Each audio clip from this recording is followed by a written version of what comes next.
Well, hello and welcome to another edition of Rory On Air. Sadly, it's a Saturday and I am stuck indoors because the weather here in Manchester is rubbish. It is overcast, it's raining, it's cloudy, it's quite windy, it's just not suitable for flying at all. In fact, a friend of mine who works on one of the Helimed aircraft at Barton has been up this morning. He said the cloud base was down to 450 feet and they had to turn back. So, pretty poor, which means I'm at home, and usually at the weekend when I'm at home and I can't fly, I'm editing previous videos. Not so this weekend because somebody else has done most of the work for me. Her name's Eleanor Alpar and she was a cockpit guest with me a couple of weeks ago. She got in touch with me via another friend at Barton and asked if I would take her flying because she was making a dissertation TV programme for her Salford University course about aviation and construction aimed at young kids. So I was like, yeah, I'll take you up flying and try and explain some stuff. 5 to 7 year olds is about my level, I think. So you'll see in this video, she kind of interviews me and asks me stuff about how I learned to fly and about the cost and all the sort of stuff to do with training and what I've done since I've got my licence. So hopefully you'll find that interesting. And if you'd like to check out her full video and her dissertation, which features about 4 minutes of this video, so this is a kind of longer edit, you can find that via the description below. So let's get stuck into it. Me and Eleanor on a little local trip on a nice sunny day in an Icarus. Let's get on board. This is 26 right, we've got no lights from the tower, we've got a primary reference point. Runway 26 right, circuit right hand. We're going to go for it. Do it. Oh, wow. It's really quick, actually. No mucking about with microlights. It's not a jumbo jet. Oh my god, we're already so high. 200 feet. 300 feet. And climbing. So we put the flaps away now. Oh yeah, so those helped us take off. Yeah, now we can climb a bit, but we just go a little bit quicker because they also add drag. Slows us down slightly. Right. Then at 600 feet, which we're almost at, I'm going to lift your wing by tipping to the left, which is called banking to the left, and then we're going to roll to the right like that. Take a little gentle turn towards the northwest. We cross over the motorway. Setting our course, yeah. You can see so far. This is amazing. The visibility's cleared up actually. It's nicer than it was this morning, which is great. Oh, we've got a great day. So we'll just keep climbing up here. Golf Romeo Zulu, departing the circuit to the northwest, altitude 1,500 feet. Golf Romeo Zulu, basic service. Basic service, Golf Romeo Zulu. So that's just telling the... they're not actually controllers at Barton Airfield because they're called Flight Information Service Officers. Right. There's like 3 levels of air traffic control. There's like Big Daddy level, which is like Manchester or Liverpool or the big London commercial Heathrow, flights. Exactly, with their controllers, so they control you in the air and on the ground. Then you have FISOs who control you on the ground but not in the air. In the air they're there to provide you with information for the safe conduct of flight, which is what we have here at Barton. And then you have the next level down, which is radio, which they have to have a license to do it, but they don't control you in the air or on the ground, they're just there to give you information. So we ask, we tell Barton what we're doing, and then they know where we are, so then they can tell other pilots where we are and help each other. So then it makes it all safer as well, won't it? Exactly, that's primarily the reason for it is safety. It helps to build up a bit of a picture of where everybody else is. Yeah. Because if there was suddenly another plane coming down the other way, you wouldn't want to obstruct them or anything like that. And if somebody else had called up on the radio and said that they were at the Middlebrook Stadium, which is the stadium you can see over there, you can see the sort of white bits pointing up. We'll fly over it in a minute. And they said they were inbound to Barton, then we'd know that they were coming in our direction, and they would have given an altitude as well, say 1,800 feet. So we'd be looking 300 feet above. Oh, I've got them. Excellent. Yeah. So it just helps us out.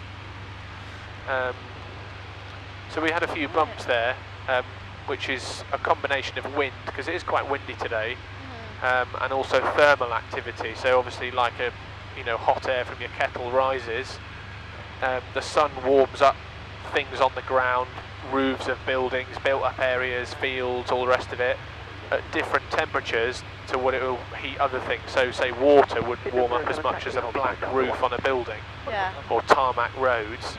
So you end up with this thermal activity of warm air rising, which is what gliders use to fly around, and hot air balloons use hot air to stay up.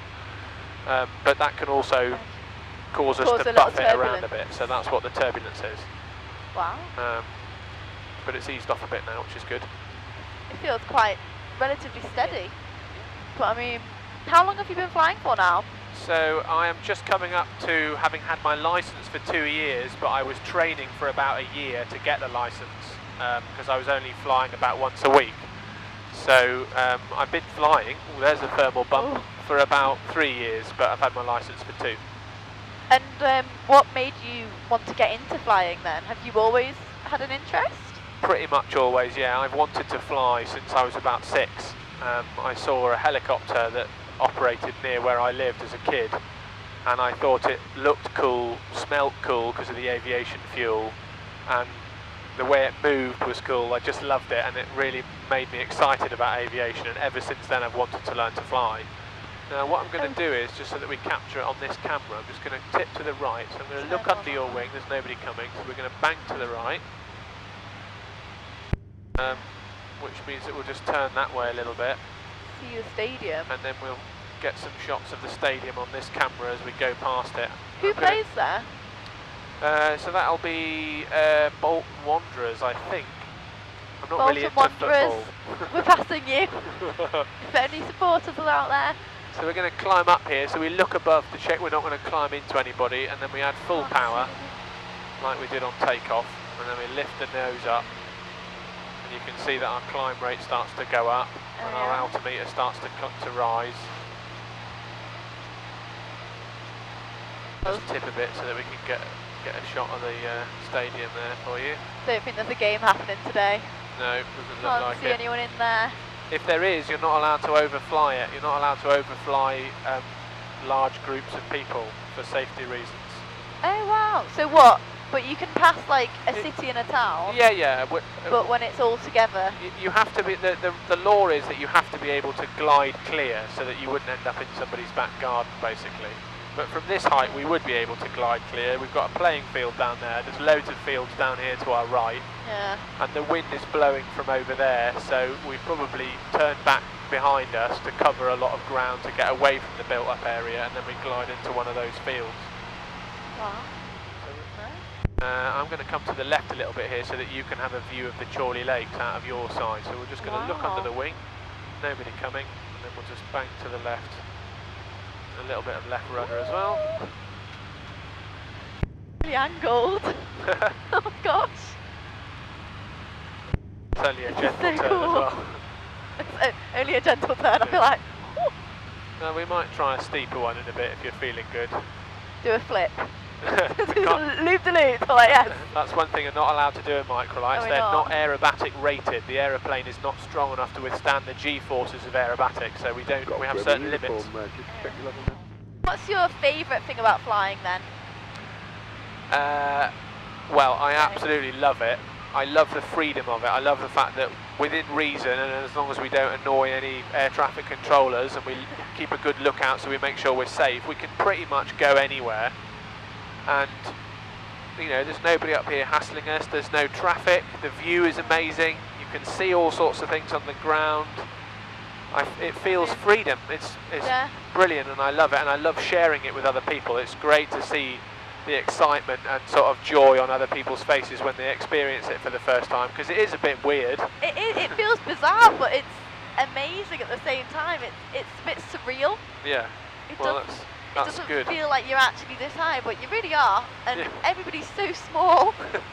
I think of it a bit like, you know, when you've got a train set, you can see trains. I was chasing a train this morning on the way back from Rossall. There was a Virgin Pendolino, and it was doing about 90 miles an hour, and I was just about keeping up with it from about 1,500 feet.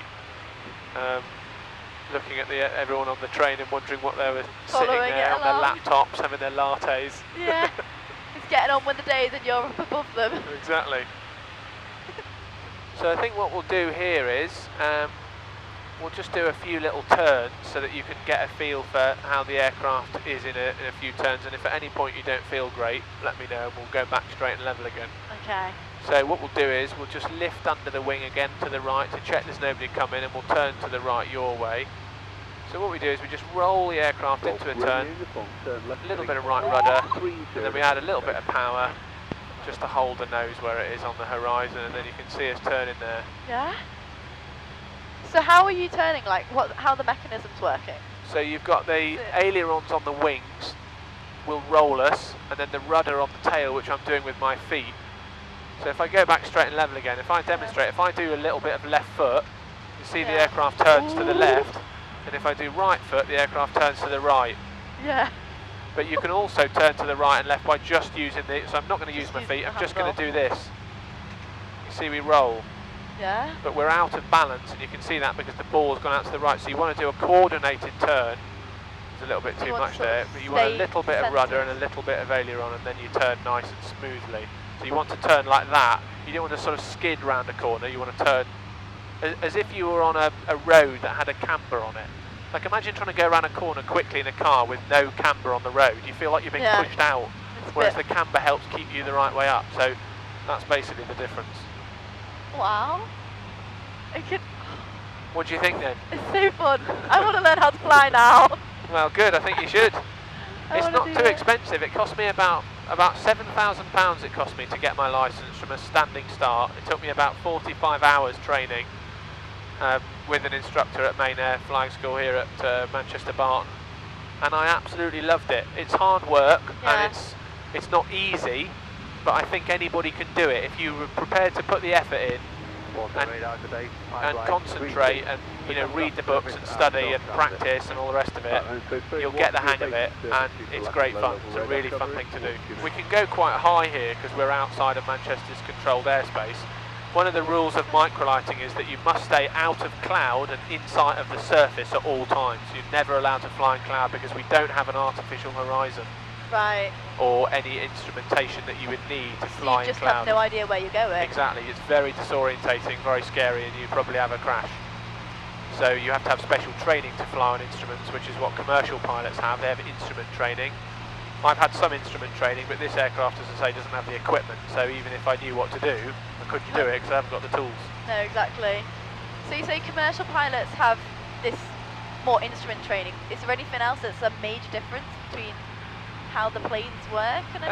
In terms of how the planes work, I mean, the way that a wing creates lift and an engine or propeller creates thrust, all the principles are the same. But bigger aeroplanes are hugely complex. They have loads of complicated systems to make them safe, lots of spare backups to the backups and multiple redundancy and all the rest of that. And also they fly with at least 2 pilots. On long haul trips they might have 3 pilots and one rests while the other 2 fly, and they swap over.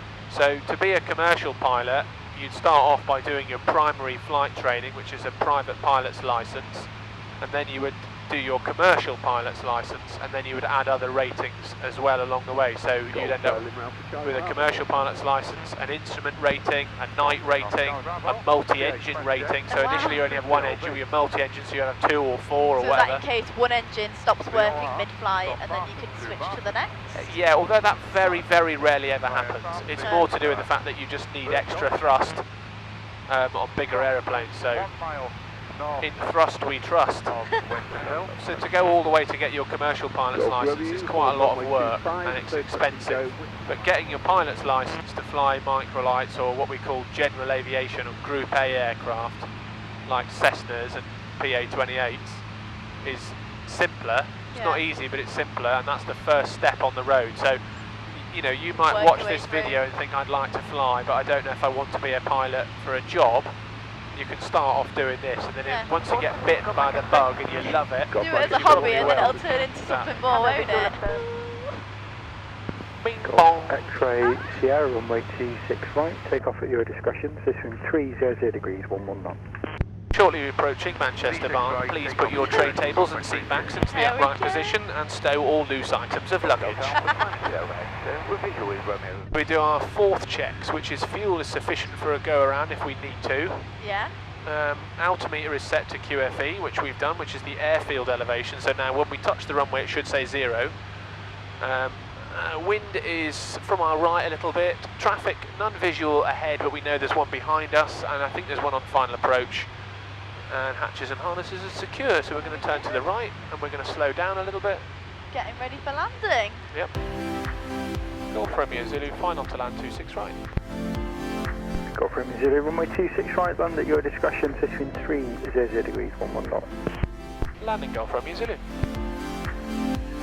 Because the wind's coming from over there, we can't point straight at the runway because we'll end up landing on the road, so we have to come in at what's called a crab angle or a drift angle. Yeah, just a little bit to the side. And we'll straighten it up in a minute. I just have to be careful of the little trees that are poking out of the top. Yeah, exactly.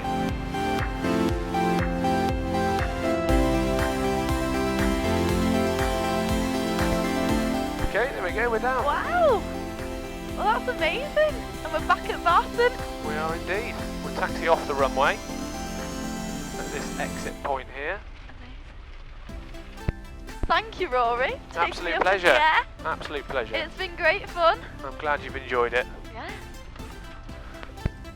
A special edition of Rory On Air where I'm being interviewed by somebody else.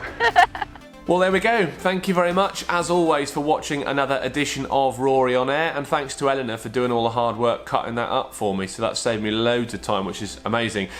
Coming up on the channel in the next few weeks and months, I did a trip to Brayton with a friend of mine from Barton. He knows loads of people there, and it was a fly-in. There was loads of Eurostars and a lot of other aircraft as well, so lots of interesting stuff to look at from that trip, and we had a little bit of a minor incident on our way back to Barton, so more on that in due course as well. I did a zone transit through Liverpool, very close to the city centre, with my mate Nick on our way to Carnarvon, so there'll be a video on that in due course as well. And I'm going to be going up to Orkney again this summer and spending quite a bit of time on Owskerry, the island that I grew up on. You may remember one of the videos from last summer when I was up there, did a little bit of flying with my mate Tommy. This time I've bought a drone, so I'm planning on doing some drone flying on the island, and hopefully that'll get some cool footage, which is not technically the sort of flying I normally do, but hopefully it'll be entertaining anyway. So that should be all to come here on the Rory On Air YouTube channel.